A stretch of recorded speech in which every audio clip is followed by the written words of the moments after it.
Welcome everyone. Welcome everyone, and thank you to those joining us live and those listening in afterwards. I would also like to warmly welcome our guests, whom I will shortly introduce. Next slide, please. I am Dr. Sari Westermarck. I am FIP CPS EXCO member, proprietary pharmacist of Vectorborne Pharmacy in Finland, and also Vice President of the Association of Finnish Pharmacies. Next. And here are our great speakers for today: Elkhan Kasimov, Maria Dolores Bargues, Pinar Erkekoglu, and Venelin Sapunaro. You are very, very welcome. Please note this event will be recorded, live streamed on YouTube. Profile and will be available at www.fip.org.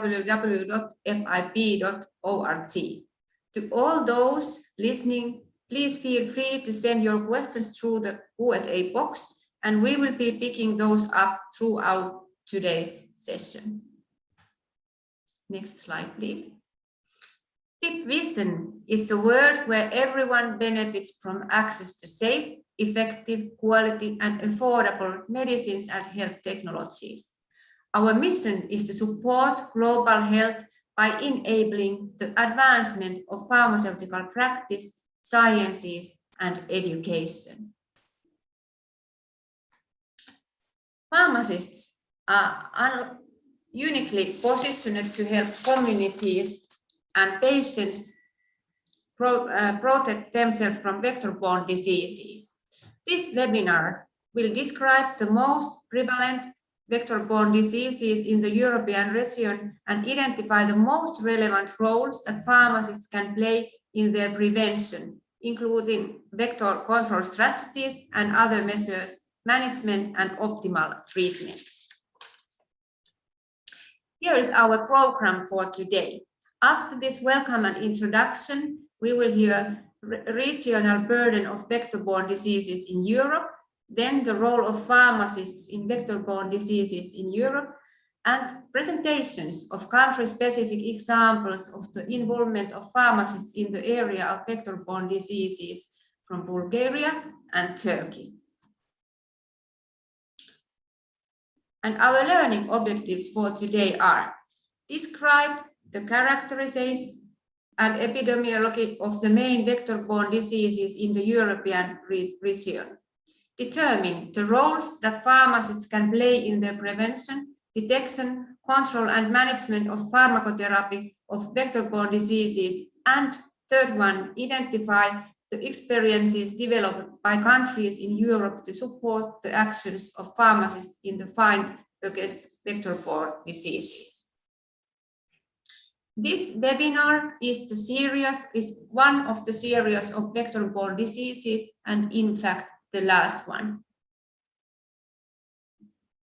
And these are the links between vector-borne diseases and the FIP development goals.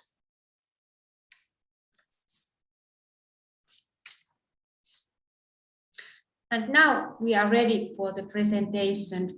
Now I say warmly welcome to Elkhan Kasimov, and we will hear the very interesting presentation. The stage is yours.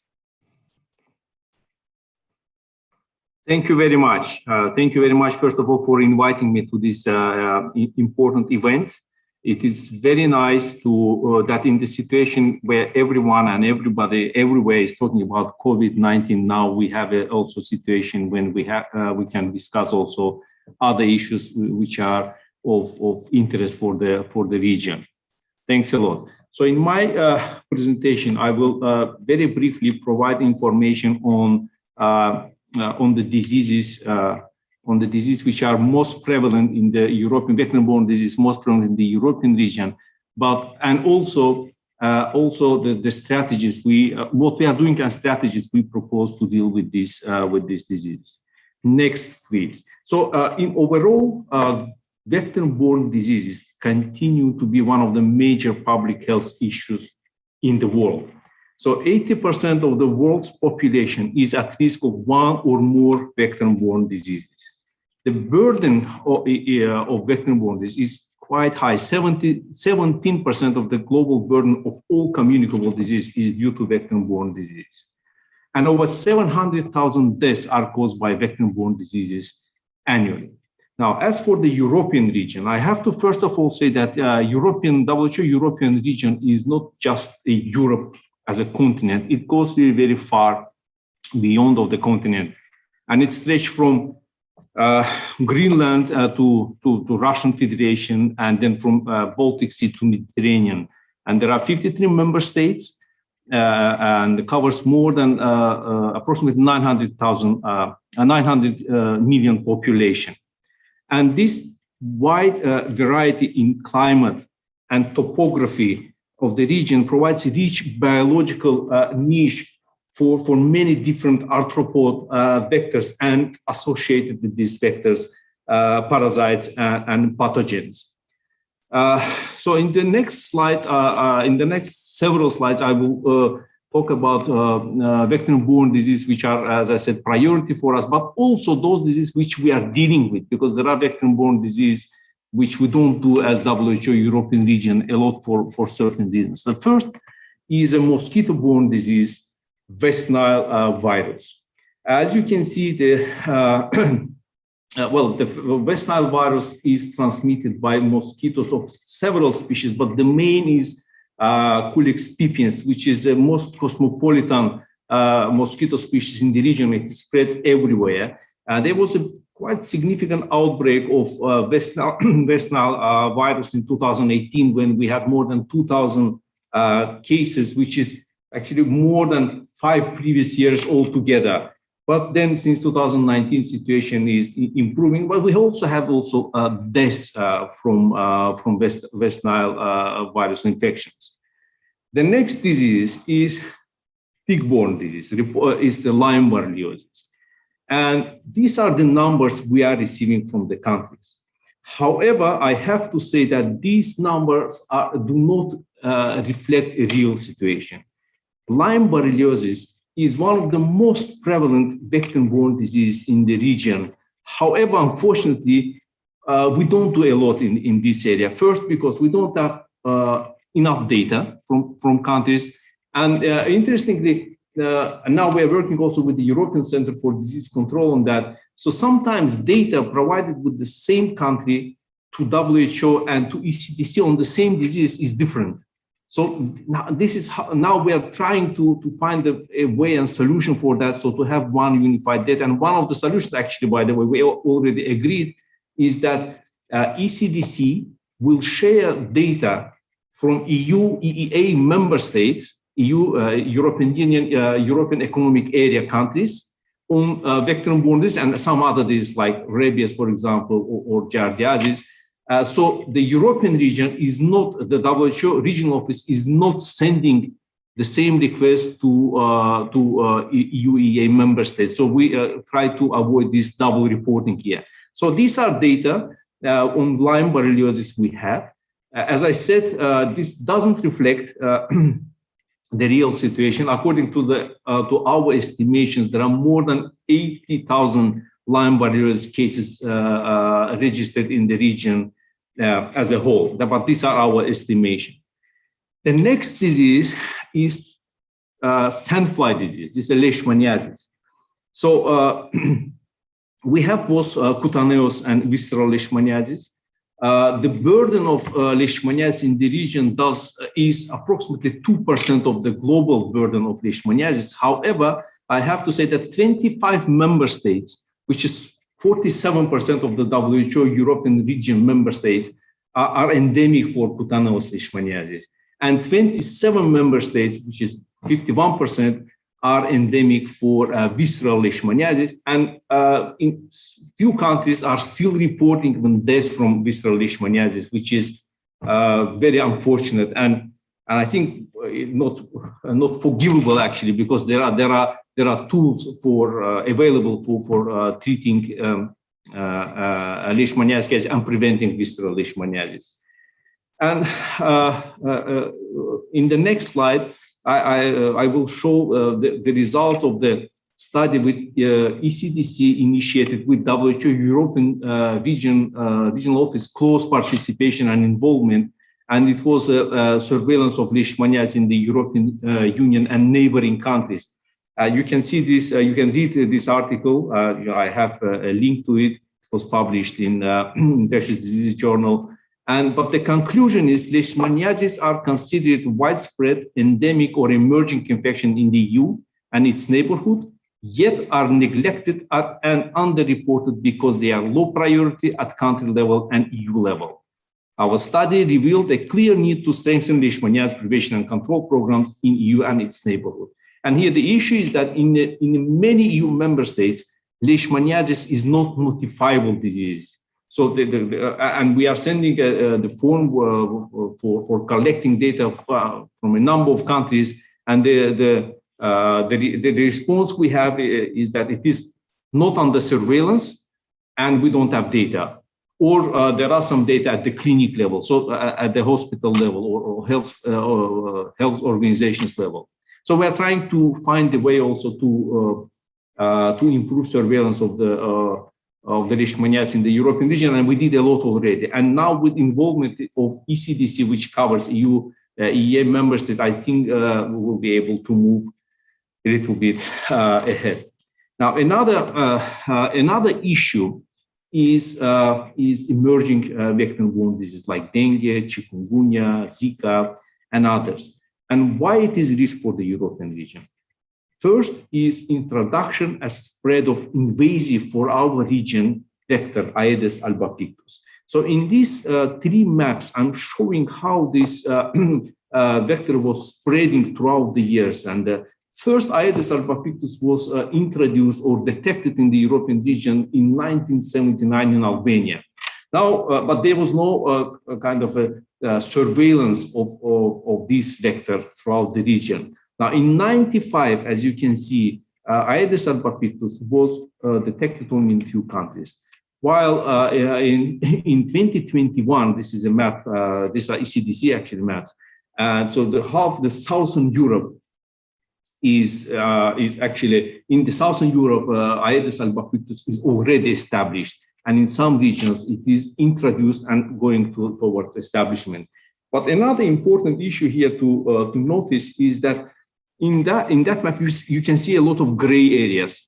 And those gray areas means that we don't have information. So our role now, and what we are trying also to do as WHO regional office, to fill those gray areas. So we know exactly what is the situation with the spread of Aedes albopictus. Another vector which has quite significant public health importance is Aedes aegypti.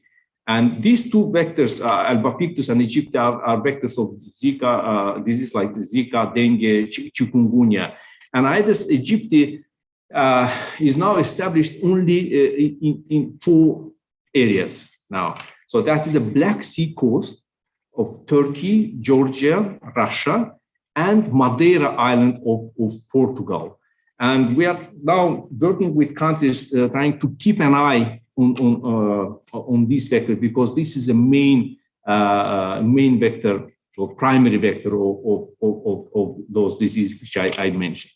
Now, with the establishment and spread of the vectors, the number of locally acquired vector-borne cases of disease like dengue and chikungunya are also spreading. So in the next slide, you see autochthonous chikungunya and dengue cases in the WHO European region. So again, the numbers are not high, but you see that it will almost frequently and almost every year there are several countries we have the cases of dengue and or chikungunya, but this is a very clear signal to us, to all of us, that there is a big risk that this disease will become more frequent, and we will have more and more cases because vector is spreading and there is an influx of this disease to the region. If you, in the next slide, you will see travel-associated dengue and chikungunya cases.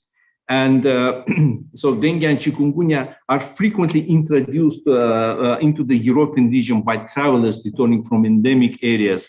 And I mean, we know that if epidemic travelers are bitten by Aedes albopictus or aegypti, they can be a source for renewed chikungunya or dengue transmission. Another important disease is Zika. So in the next slide, you will see these Zika infections, mainly in WHO European region. We have either imported Zika cases by travelers, or there were cases of sexual transmission of Zika. But what happened in 2009, for the first time, 2019, for the first time in the European region, we had vector-borne transmission by local Aedes albopictus mosquitoes of Zika case, and it happened in southern France, and there is a publication about it. You see the link. So I think this is a very strong signal saying that local vector-borne transmission of Zika is also possible. Now, well, I talked about the disease, but there are also other disease, vector-borne disease. For example, we have in some countries, and I'm talking about now eastern part of WHO European region, the former Soviet Union countries, some in Central Asia, and even in Caucasus. There are these, for example, scabies transmitted by mites, transmitted by mites, or we have some cases of Congo Crimean hemorrhagic fever, or we have cases of tick-borne encephalitis. But the diseases I mentioned are the main disease, and also the disease which we have more information and trying to help countries more at least. But we have also a good news actually. So WHO European region is the first and only WHO region out of 6 WHO regions where indigenous transmission of malaria was interrupted in 2015. So since 2015, there are no indigenous malaria cases in the European region. We have a lot of cases of imported malaria. So coming like approximately 8,000 imported cases are reported every year in WHO European region, but there are no indigenous cases. And so in 2017, 10 countries of the European region, these are Russia, 5 Central Asian countries, 3 South Caucasus countries, and Turkey. So these are the countries where there was a re-establishment of malaria transmission at the end of early 19th and 2000s. And so those 10 countries, they signed so-called Ashgabat statement preventing re-establishment of malaria transmission in WHO European region. And so they committed themselves to do all possible to prevent re-establishment of malaria and maintain malaria-free status of the country. So this shows that elimination of vector-borne disease is possible, and we have example of it, and we have to use lessons learned from elimination of malaria in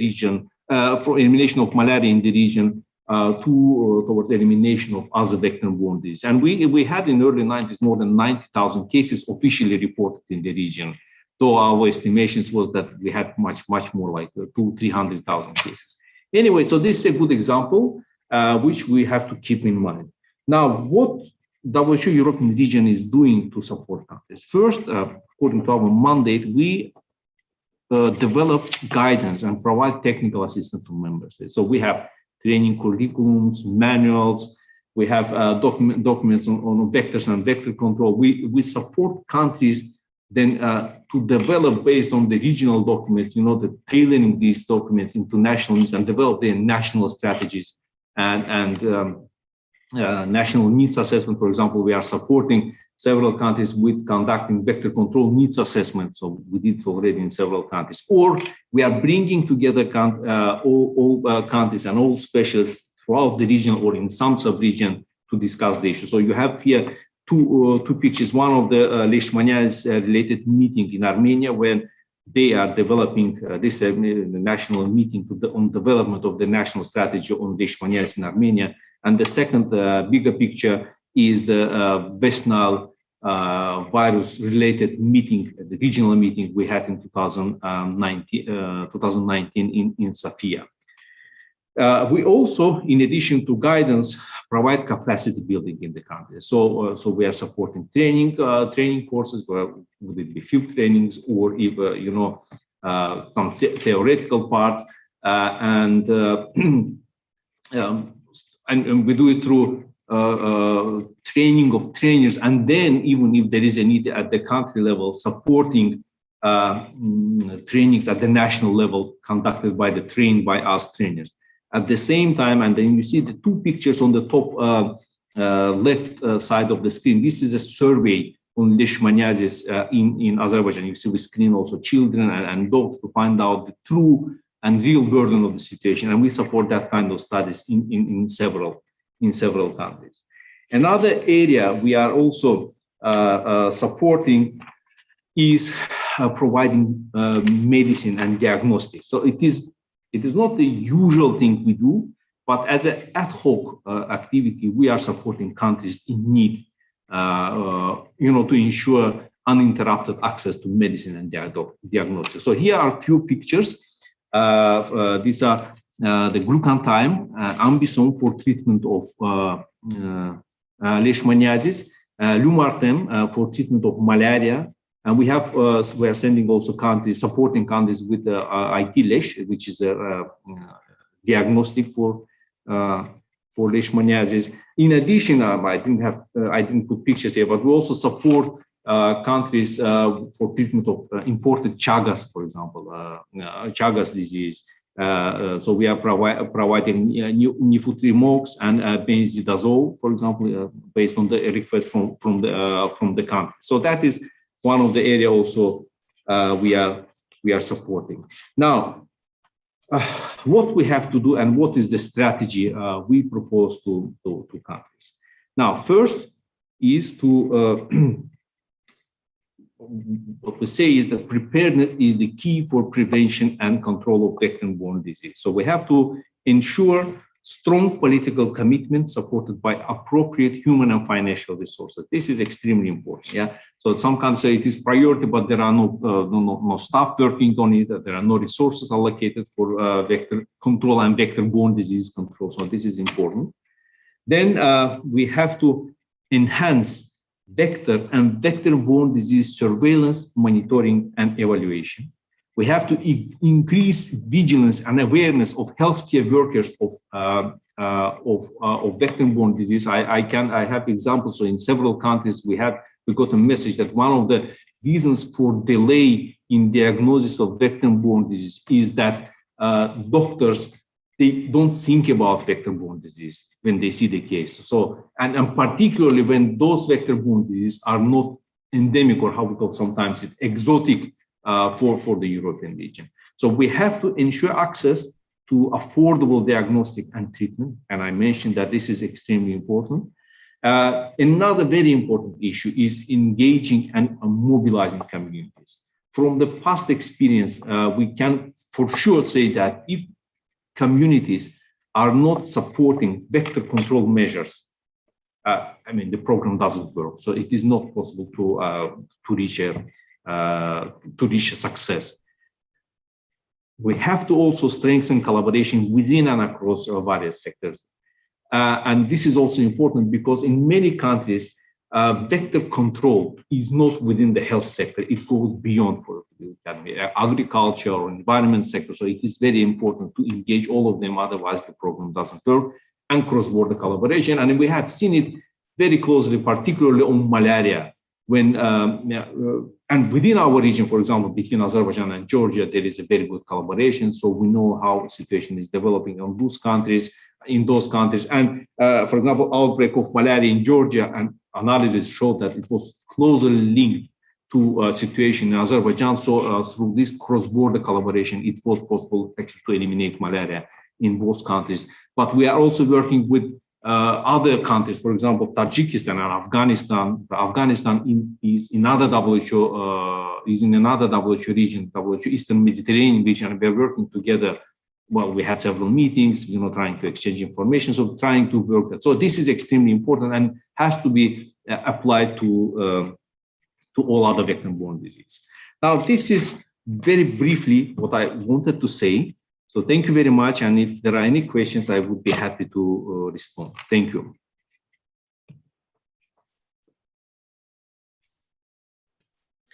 Thank you, Elkan, for this very, very interesting and informative presentation.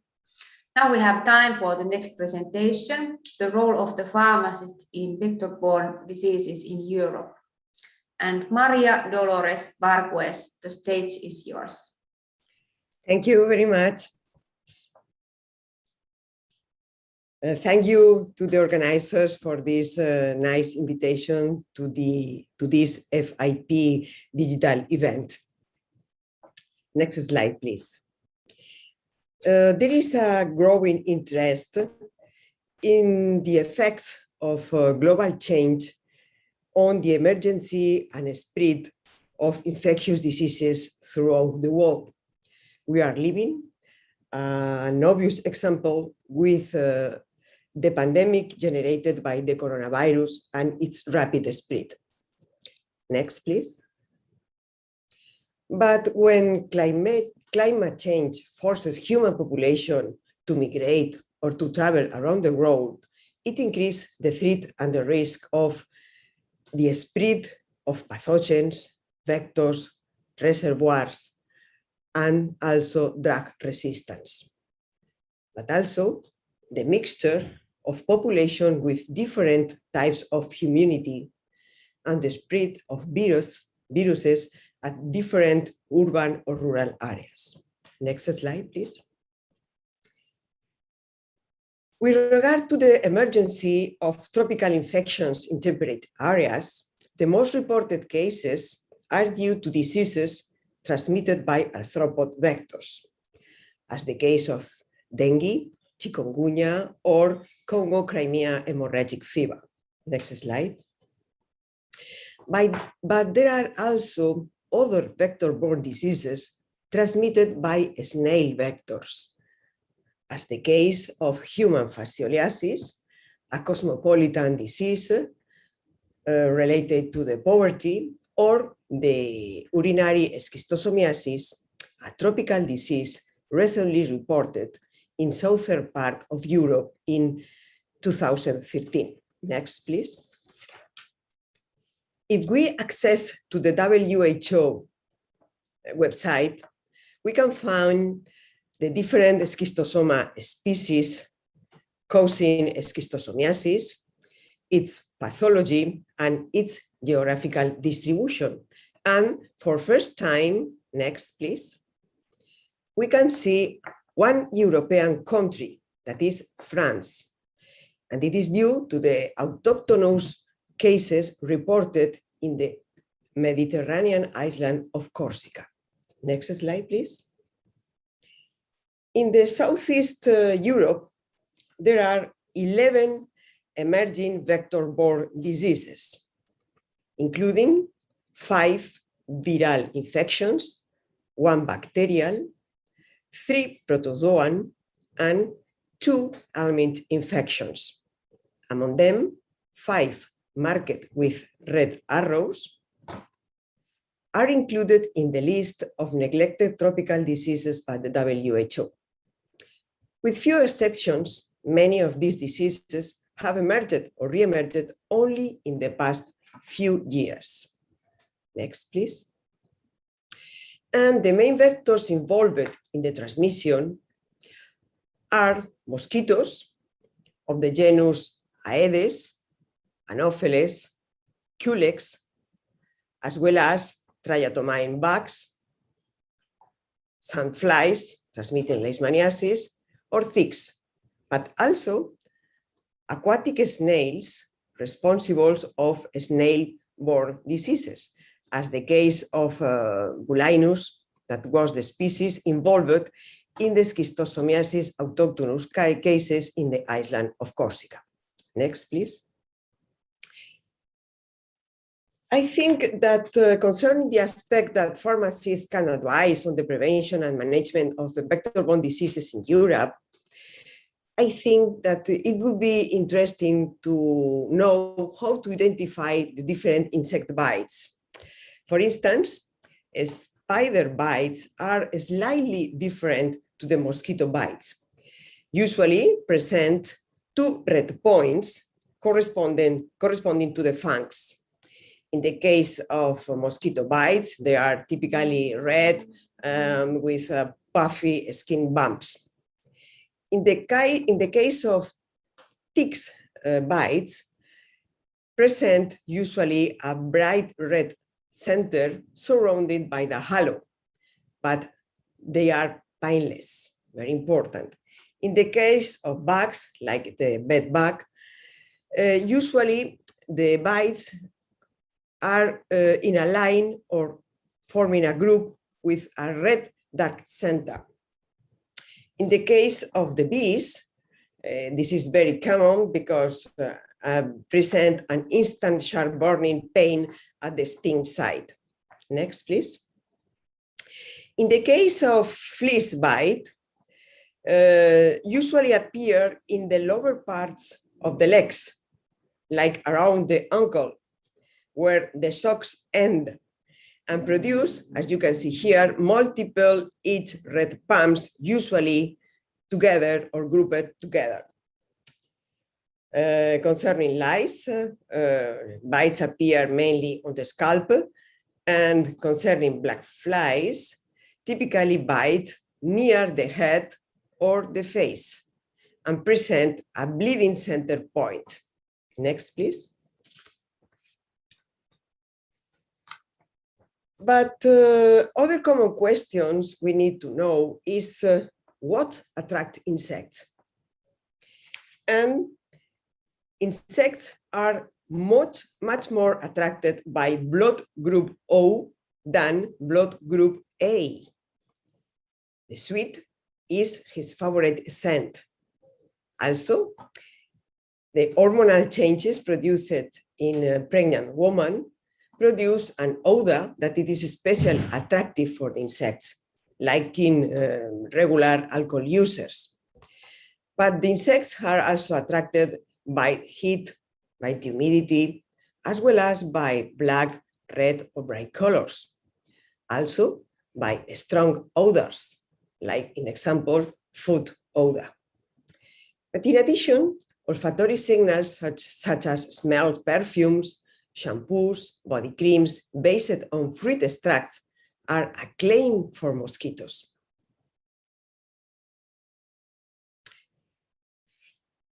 In the mosquito life cycle, all phases are aquatic, except the adults. So it's important to know the possible insect growth at home. And there are many possibilities in different freshwater receptacles, as for instance in pot, plates, vases, and also in animal waterers. If we are asked about how we can relieve the sting, we can suggest, for instance, to apply ice or to clean the skin with soap and water, apply chlorhexidine or ammonia, or to remove the stinger in the case of the bites, or apply an anti-itch cream containing corticosteroids or antihistamines.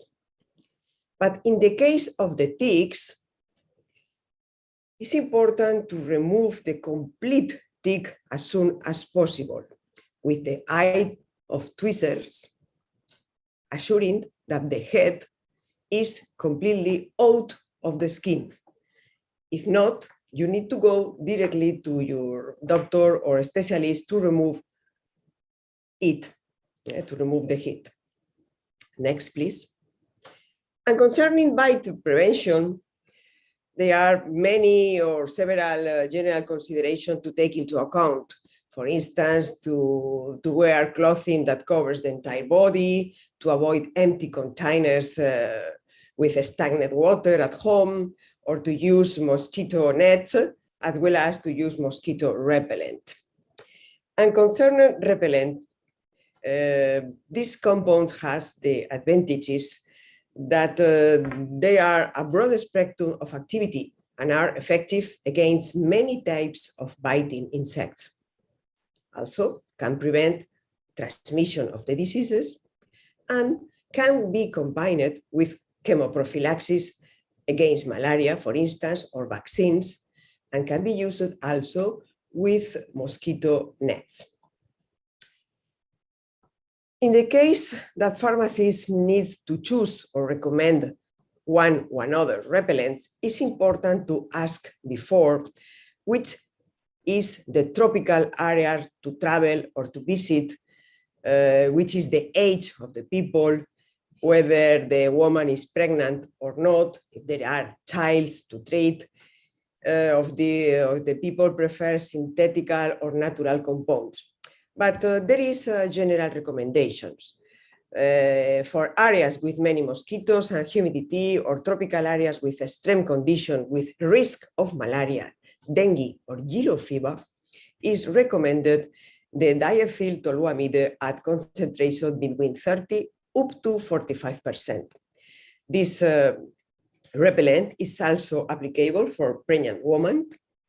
And in the case of temperate climate zones with many mosquitoes, we can use DIT at 18% or other compounds as citriediol. This is a natural ingredient and from 3 years of age, or IR3535, suitable for children from 1 year. Sorry, next, previous, thank you, previous, one moment. And for children under 1 year of age, it is recommended only citronella patches combined with physical protection measures. Thank you, next. For one optimal application of the repellents, it's important to know the mosquito species and their activity. For instance, Aedes mosquitoes like Aegypti or Albopictus, they fly and eat during the day. So they are especially aggressive in the early and late hours of the day. So the recommendations for the times when they should be used should be adapted accordingly. We need also to take into consideration that the duration of protection of repellents depends on the concentration and its evaporation from the skin. Okay. And finally, to avoid the appearance of adverse effects caused by the use of repellents, we can follow the guidance proposed by the IFP in 2020, including some general rules, as well as do not apply the repellent on cuts, on wounds, or in irritated skin. Do not spray products with DIT directly to the face to avoid the eyes and the mouth. And obviously, do not apply the repellent on children's hands, because children could put their hands into their mouth. Next, please. And to finalize, a summary of 10 points recommended by the WHO for travelers, including very complete information, first of all, related to the vaccination. And it is important to know that vaccines exist only for yellow fever, Japanese encephalitis, and tick-borne encephalitis. So other aspects when we need to take into account is to bring with us chemoprophylaxis for malaria, to wear appropriate clothing, to use insect repellent, use window screens when necessary. Also is recommended to sleep under an insecticide-treated bed net. And in the case of ticks, it is important to check our body regularly, look for ticks. It's also recommended to avoid contact with blood or another fluid that can be infected, providing for people or different animals. Be very strict with the hygiene and control of food. And if you become ill upon your return, you need to tell your doctor or your specialist, because more probably you might have brought a disease back with you. Next. That's all. Thank you very much for your attention. Thank you very much for your very interesting presentation, Maria. And next presentation will be a presentation of country-specific examples of the involvement of pharmacists in the area of vector-borne diseases. And it will be from Bulgaria. And Venelin Sapunaro, the stage is yours. Sorry, Pinar Erkekoglu, the stage is yours. And it will be from Turkey. Okay. Good afternoon. Thank you very much for inviting me to this FIP digital event, and I also want to thank to the participants. Today I want to focus mainly on the situation in Turkey and what can be done and what can be the roles of pharmacists in a vector-borne disease. Next slide, please. Vector-borne diseases can be defined as illnesses caused by viruses, bacteria, or parasites transmitted to humans by a number of factors, including insects. They account for nearly 1/5 of all infectious diseases worldwide, affecting hundreds of millions of people every year.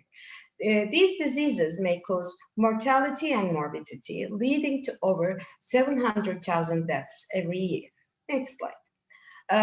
COVID-19 affected nearly 230 million people worldwide, leading to 4.7 million deaths. We know that it's carried from bat to humans. And in Turkey, we have experienced a very hard situation during the pandemic. According to Turkish Republic Ministry of Health, there are over 6.7 million cases of COVID-19 in Turkey, and over 60,000 people died since the start of the pandemic. We're now experiencing over 250 deaths every day, and it's like one plane is crashing every day in Turkey, sadly. And we're not ready for this pandemic, and we were not ready for this pandemic. And the first healthcare provider who died because of COVID-19 was a pharmacist. Next, please. I want to give you some information on the pharmacists in Turkey. Pharmacy education lasts for 5 years, and over 35,000 pharmacists are now serving as community pharmacists or academicians or hospital pharmacists today. And there are over 26,000 community pharmacies in Turkey, and there are over 345,000 workers are present in community pharmacies, including pharmacists. And there's only one pharmacy for every 3,000 to 3,500 persons. And there are around 25,000 community pharmacies in Turkey.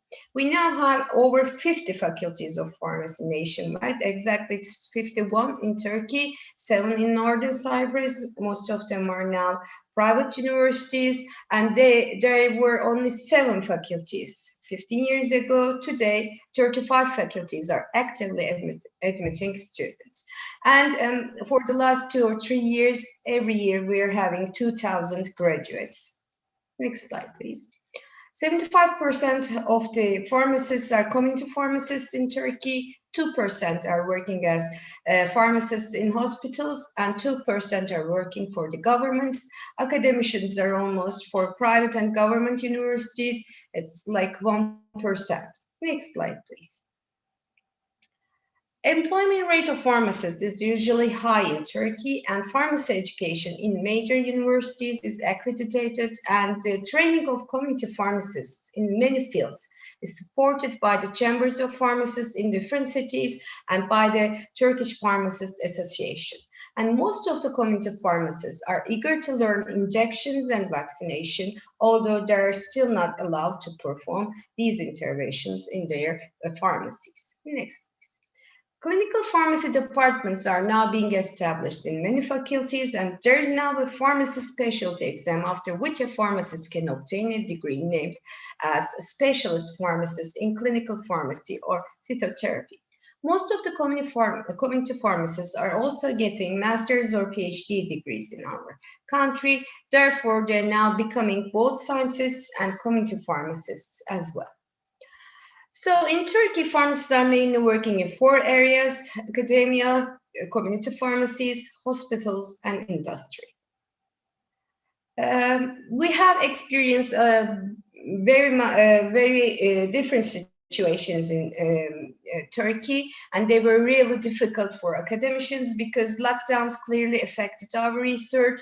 Funding is mainly given to COVID-19 research, so support for other research fields has been reduced, and the arrivals and departures of students who come to major universities from other cities and do their master's or doctorate degrees have stopped, as students were not able to work together in lab. Obtaining results from research took more time and effort, sadly. Next slide, please. And pharmacists working in industry have also experienced many problems. They have experienced job losses, lower salaries, no increases in salary, and working although no adequate precautions were present. And pharmacists working in hospitals have also experienced many problems, working although no adequate precautions were present. Providing drugs for COVID-19 patients was really difficult at one time, and the increase in working hours, they received no extra pay, among with 24-hour watches, and some of them couldn't even go home, and government only provided hostels or hotels for a short period of time. Pharmacists working in their private community pharmacies have experienced even more problems, working although no adequate precautions were present. They were providing drugs for COVID-19 patients. Many pharmacists had the disease, and we have experienced many deaths. And community pharmacists were accused of selling masks at higher prices at the start of the pandemic. Then government forbidden us to sell any masks. Later, government forced public pharmacists to give masks provided by Ministry of Health, and later we are allowed to sell masks. So we are all confused. What can be the roles of pharmacists in academia for vector-borne diseases in Turkey? First of all, academicians are usually well respected in Turkey, and although many physicians were on screen during the pandemic, pharmacists were ignored, and community pharmacists were also ignored. Most of the pharmacist academicians were not usually invited to any programs. They were not asked for advice. However, they still try to give information to their communities by the help of Turkish Pharmacists Association, and academician pharmacists try to publish guidelines and books in order to give correct information to the public by the help of Turkish Pharmacists Association. Next slide, please. Although community pharmacists had a very hard time during the pandemic, they worked with enormous efforts and long hours, as they were not closed during lockdown, and they provided the drugs for COVID-19 patients and other patients with incredible patience. And government has also given many duties to the pharmacists, and many pharmacists have fulfilled their duties with great devotion and success. So, what were the duties of the community pharmacists given by the Turkish government during the pandemic? They provided drugs and pharmaceutical care for the public without closing during lockdown. They provided masks. They met the prescriptions of patients with long-term disease records, although those reports have expired, and they provided the prescriptions of COVID-19 patients along with performing their regular duties. Pharmacists have a unique role in healthcare system in Turkey and in their communities, as they are the most accessible healthcare professionals. Many other patients in Turkey visit pharmacies just to have their blood pressure checked or just to chat. So they often develop relationships of trust with their patients, allowing them to engage in regular and meaningful conversations. Giving the proximity to their communities, they serve as trusted educators. Therefore, pharmacists are willing to and should have roles in vector-borne disease outbreaks. So, Pharmacists can teach safe hygiene practices and prevention measures to the public because pharmacists have a role as healthcare professionals to educate their communities to take precautions and adopt individual vector control methods. For example, if the vector is an insect, a pharmacist can teach how to use insect repellents, aerosols efficiently, and as most parts of our country are under mosquito attack in summer, pharmacists, particularly in southern parts of Turkey, have good knowledge on how to prevent or treat mosquito bites and or infections. As insect repellents are sold in pharmacies in our country, pharmacists teach patients to correctly apply the product by following the directions printed on the product label, like avoiding spraying on face, eyes, lips, sunburn areas, or damaged skin. In addition, as pharmacists have taken toxicology classes and they are all aware of the toxic effects of the pesticides, they usually advise patients to make their entire home as uninhabitable to vectors as possible by use of indoor approved insecticides, use of properly fitting windows or screens or drainage and coverage. Thank you. Next slide, please. Teaching safe hygiene practices can also be applied to ticks because ticks cause really very bad health problems in Turkey. Ticks cause Crimea Congo fever in our country. We have experienced over 100,000 deaths, 100 deaths every year in the last years. So deaths are also seen particularly in summertime. So if the vector is a tick, early detection and removal of ticks from the body is something pharmacists should counsel on, particularly if located in vector-borne illness-stricken areas. And pharmacists learn how to provide good personal hygiene by their education. So throughout the COVID-19 pandemic, community pharmacists explained how to provide personal hygiene and protection to their patients. They have also made suggestions for the use of different disinfectants, how to safely use them, and how to prevent their toxic effects. Next slide. So pharmacists can also have roles in vaccination because pharmacists can use their skill sets to assist in vaccination process in several ways. The most obvious way of pharmacists to contribute is by administering vaccines, which has increasingly become part of pharmacists' expanded scope of practice in many countries. So why not Turkey? We all have the ability to vaccinate, but where our government does not let us to give vaccinations in the pharmacies. So pharmacists can also address patient concerns regarding vaccination. Patient counseling is especially important as patients can be hesitant to receive vaccines, and pharmacists can help people with vaccine hesitancy, educate their patients on the importance of follow-up vaccinations, and counsel on other ways to protect themselves. As most of the patients trust their community pharmacists in our country, they can persuade people with vaccine rejection to vaccinate. And moreover, we can have responsibilities for documenting the vaccination, especially for the vaccination IDs that are now given by the government in Turkey. Administering medicines in order to prevent vector-borne diseases is a complex process, and it requires cooperation from most individuals within a population.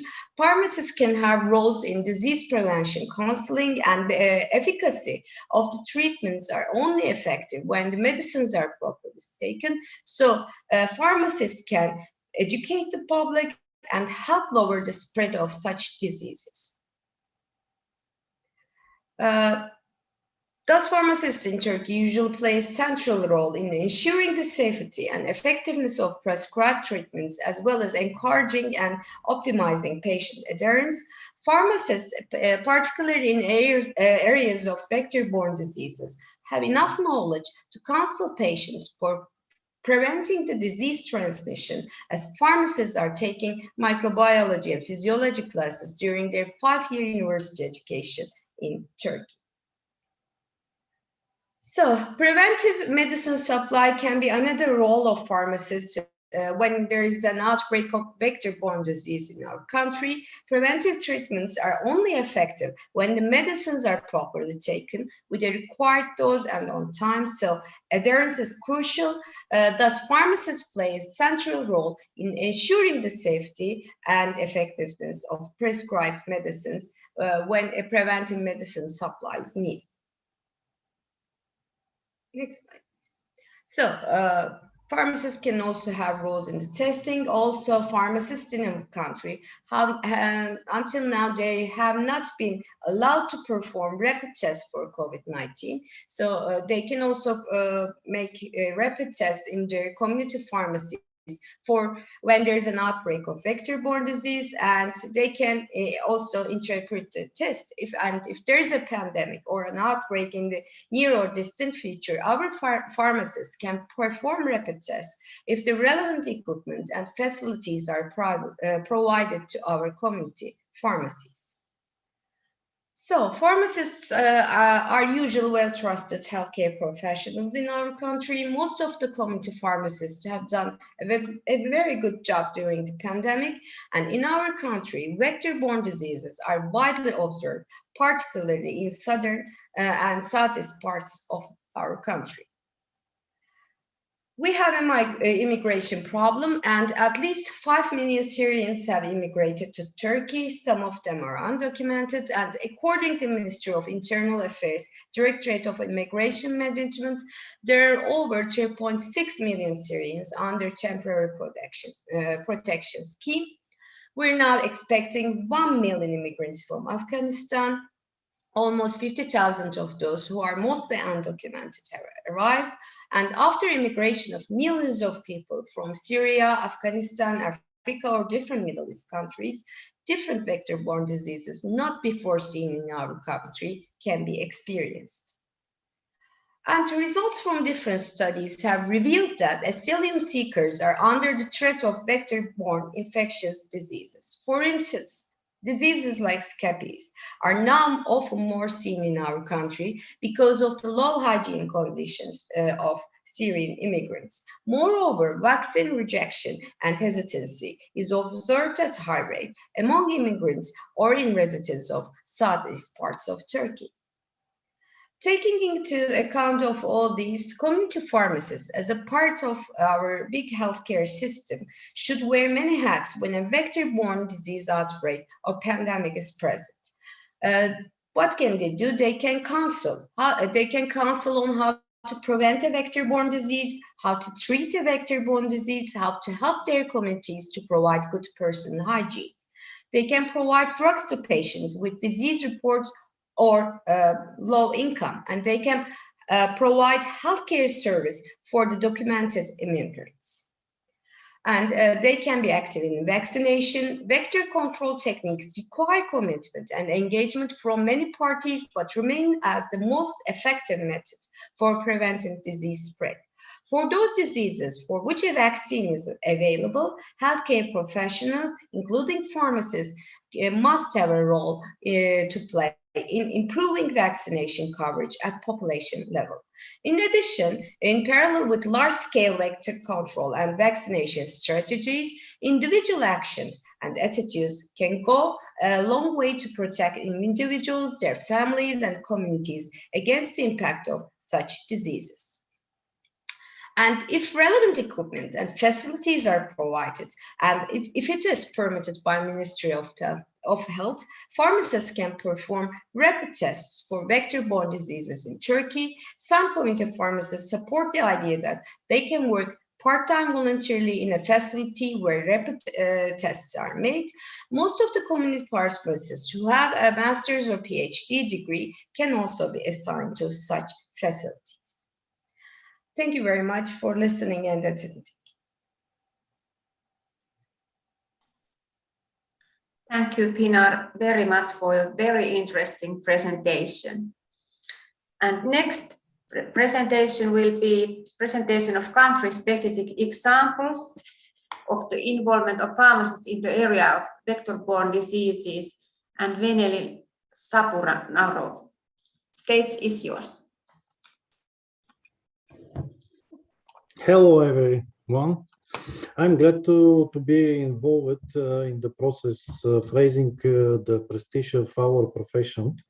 And my presentation, the topic of vector-borne diseases is new for pharmacists in Bulgaria.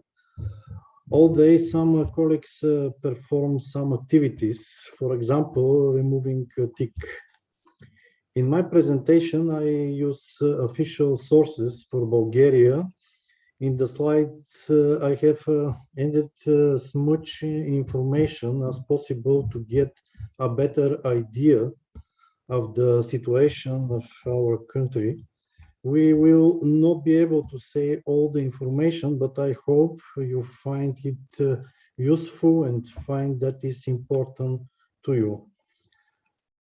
With this disease, we mean that Bulgaria is Europe's door to Asia. This requires good detection and follow-up of patients.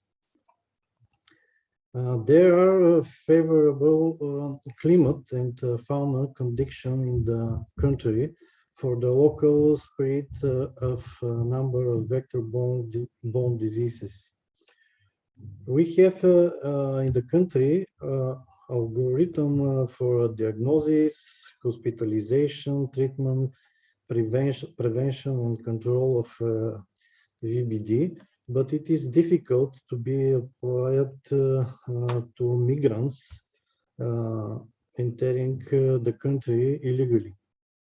The Bulgarian system of surveillance and control of VBD has several levels. Next slide, please.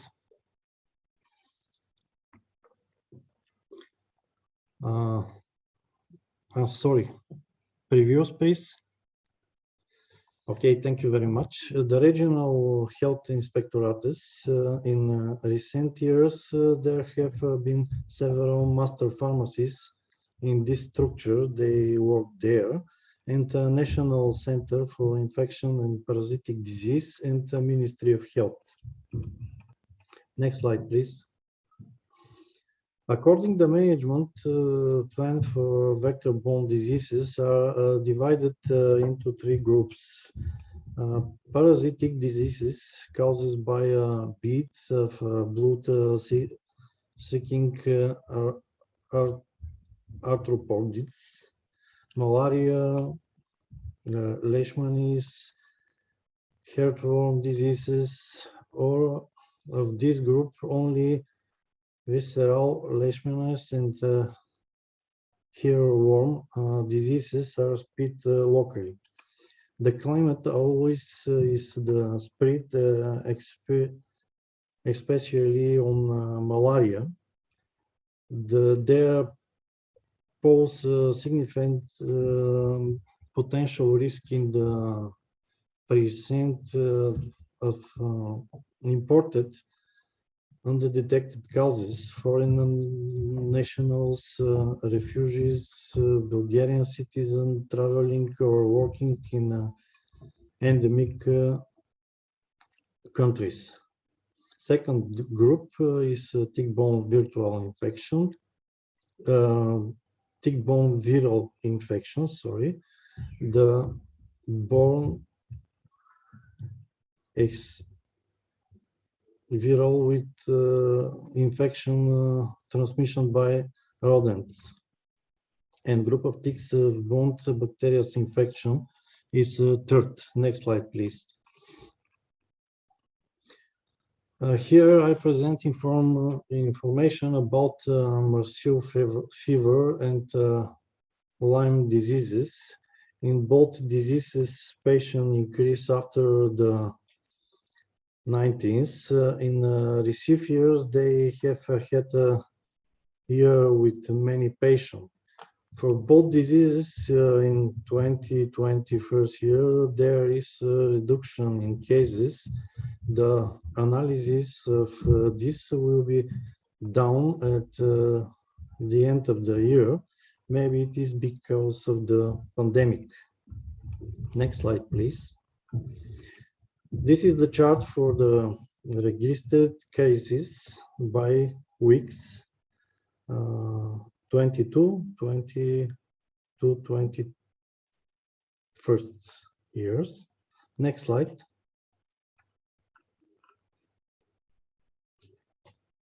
Here you can see more important history and data about Ku fever and Crimean Congo hemorrhagic fever. The number of registered patients is not largest over the years, and in 2021 they are less than the previous year. You see more information on the slide. Next slide, please. In hemorrhagic fever with renal syndrome, with tularemia in Bulgaria, there is low or no morbidity. Bulgaria is haven't many patients with these diseases. Next slide, please. As shown by tick-borne encephalitis, West Nile fever virus data are also not country-specific. I put many information from the government, from Ministry of Health. You see this, but this is not priority of our country. Next slide, please. Malaria is in the 1965, Bulgaria was certificated as malaria-free by the World Health Organization. During the 50-year study period, there are total 3,011 cases of malaria imported into Bulgaria from different regions of the world. There are two main causes, plasmotic falciparum and plasmotic vivax. The malaria transmission season in Bulgaria is from April to October. Our country has a plan to take enhanced measures to monitor and control the disease. Next slide. Thank you. For 7 years, there are a total of 87 causes of imported malaria. Tropical malaria and vivax malaria have the largest share, as you've seen in the table. We have this information official from our center. Next slide, please. Both diseases are not subject to mandatory notification. Therefore, the data are incomplete. There are very few causes, but we have only this information. But I show to present the next slide, please. In the summary, we have a few causes of vector-borne diseases in the country. There are also few doctors who are profiled. The law restricts the activities of pharmacists. Pharmacists in the country do not have the knowledge about the recognized disease from this group. However, we hope that some of us will be able to be useful to seek the patients. Therefore, we will follow the option listening on the slide, education on prevention methods to vector-borne diseases. The vectors that transmit them, preventive measures, treatment option, and vaccines. Advising on the use of the repellents, improving vaccination coverage, raising awareness about vaccines, evidence-based advice, travel vaccination and advice given by pharmacists, optimizing adherence to treatment. Next slide. This is my reference of information. Next slide. Happy World Pharmacist Day to all my colleagues. And thank you very much for being together.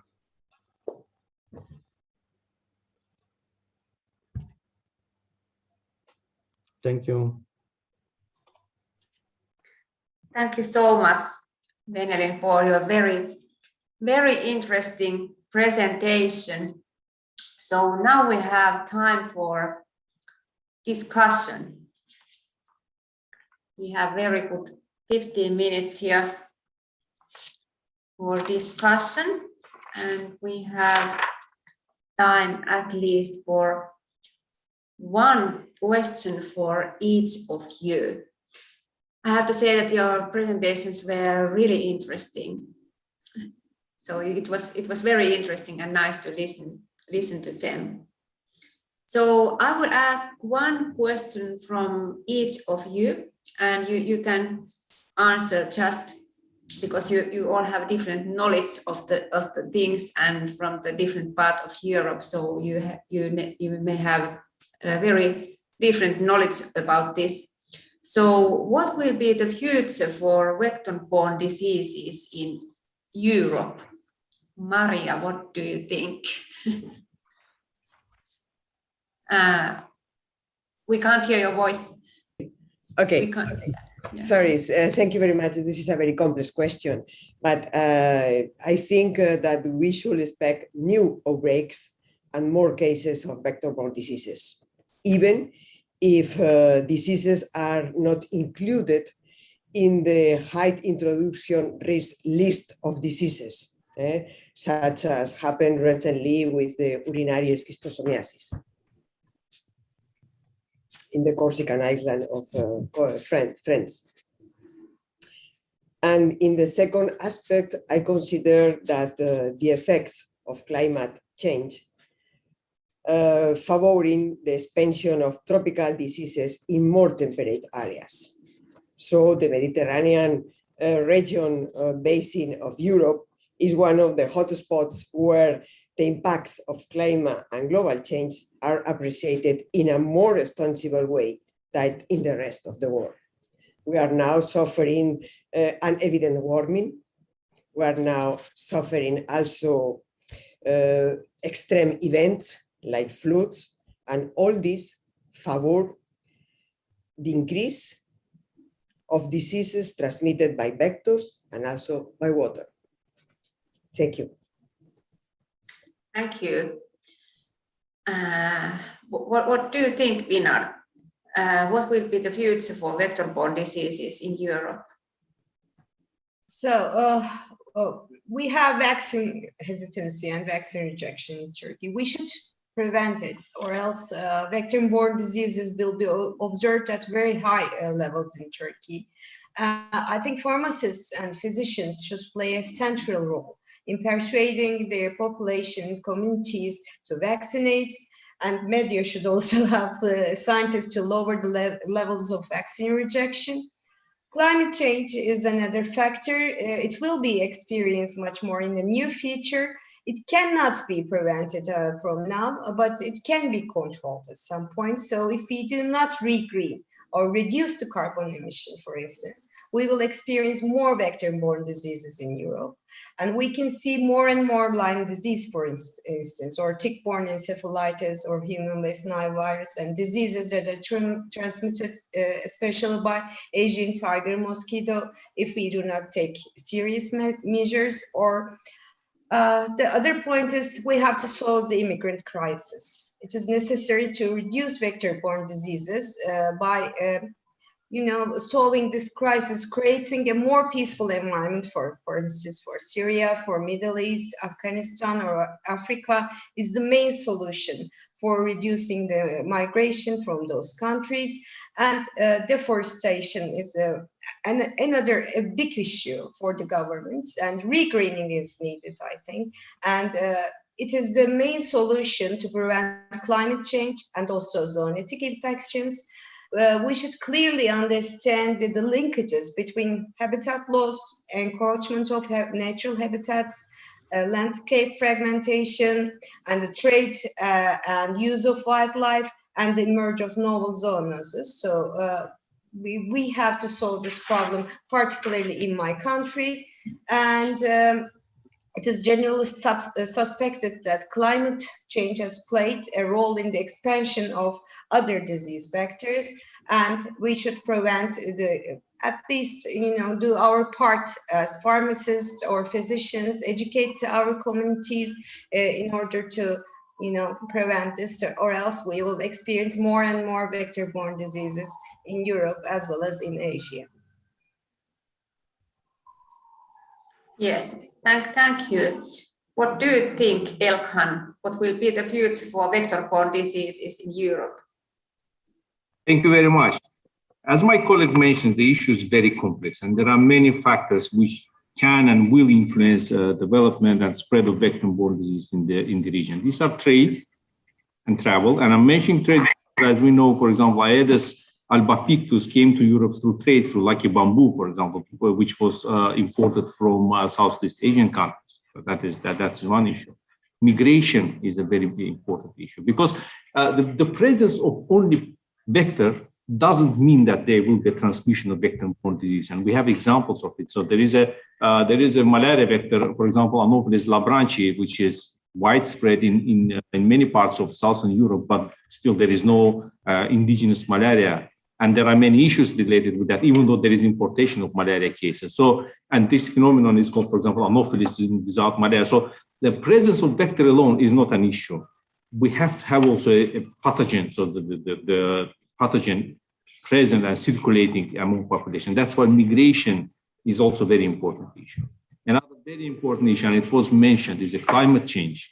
And we know the impact of it. So considering that all these factors are present in the European region, in my point of view, there is a very high risk of further spreading of vector-borne disease. And what we expect that the vector-borne disease, the areal of vector-borne, the vectors and then vector-borne disease will move towards the north.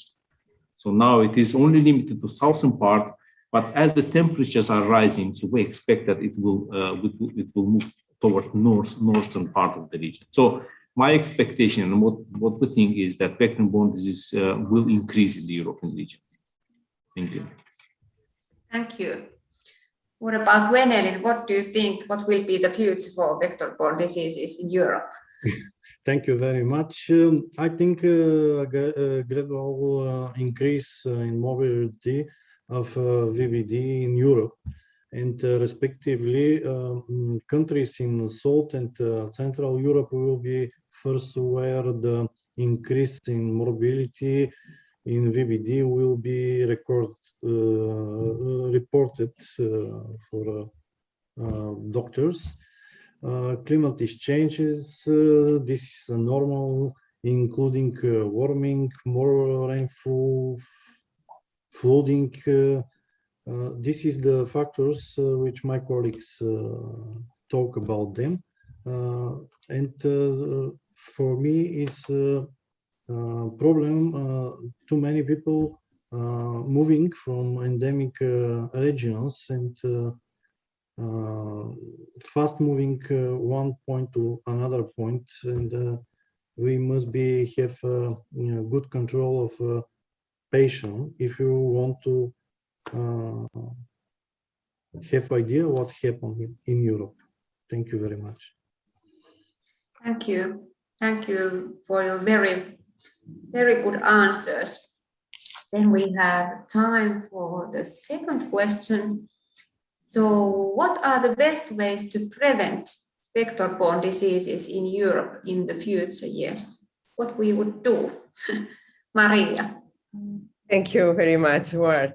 I think that there is a need for a global vector-borne disease response, including national vector control as well as surveillance campaigns, because there is many social, demographic, and environmental factors strongly influence the transmission patterns of vector-borne diseases.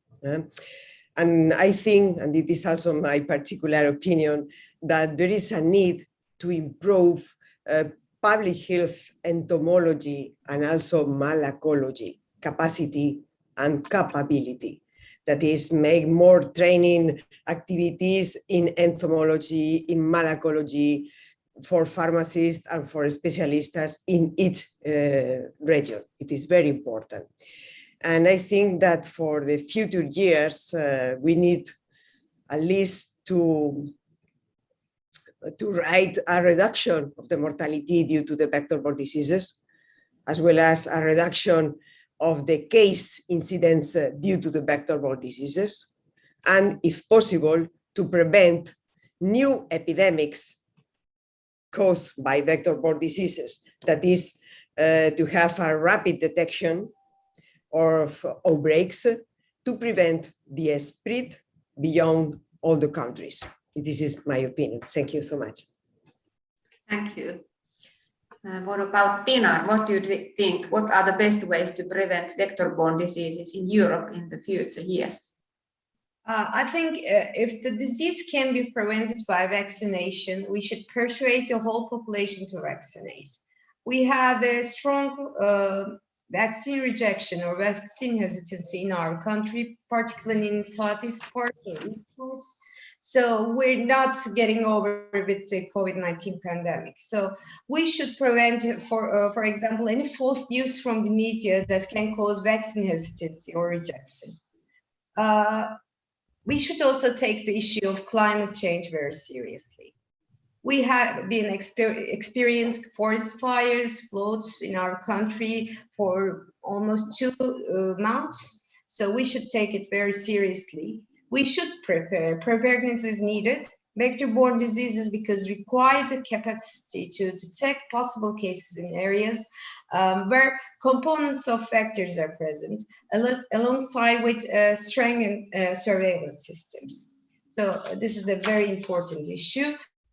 Another thing is we should use nature-friendly pesticides. Clearly, new pesticides are needed that have low toxicity on humans and bees and wildlife, but higher toxicity on ticks or other insects. Governments should give, for instance, fundings for the research on new and less toxic pesticide synthesis.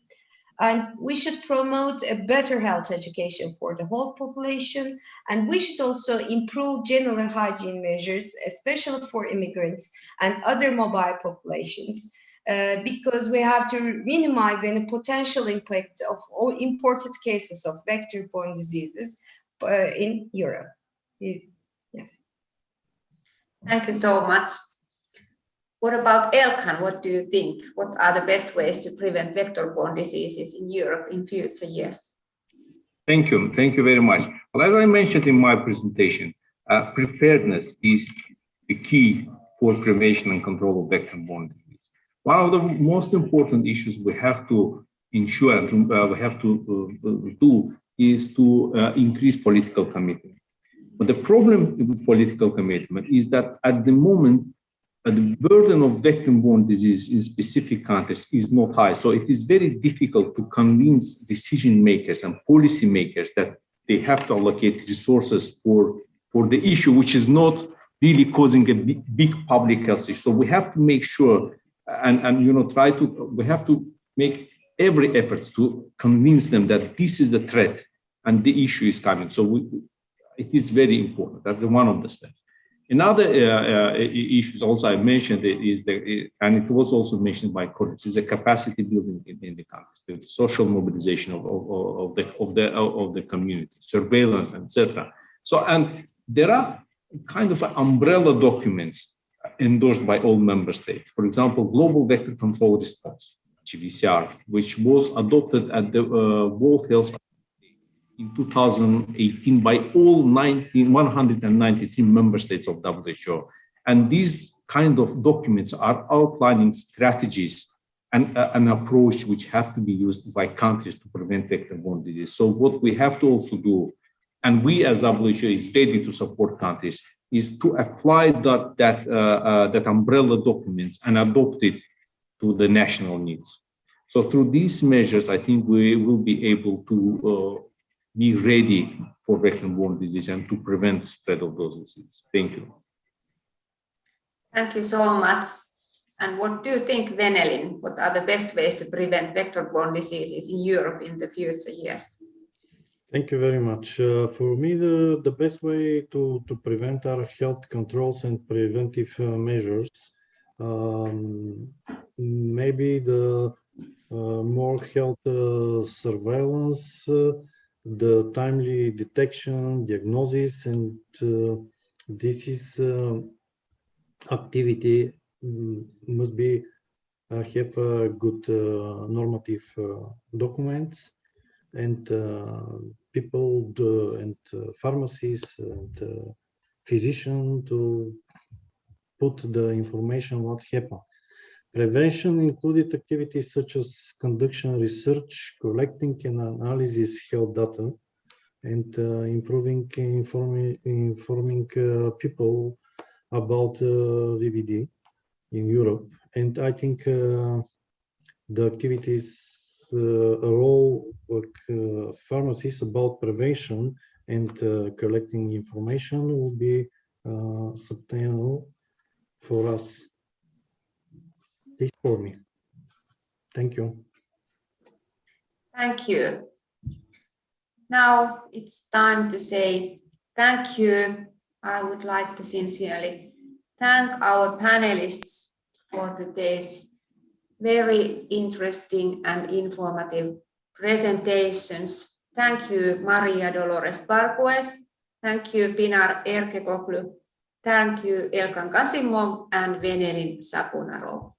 We really had very interesting afternoon. Just a reminder, on 25th of September, there will be a World Pharmacist Day. Let it show and let it feel, and let's celebrate that all together. The recording of this episode will be made available on www.fib.org,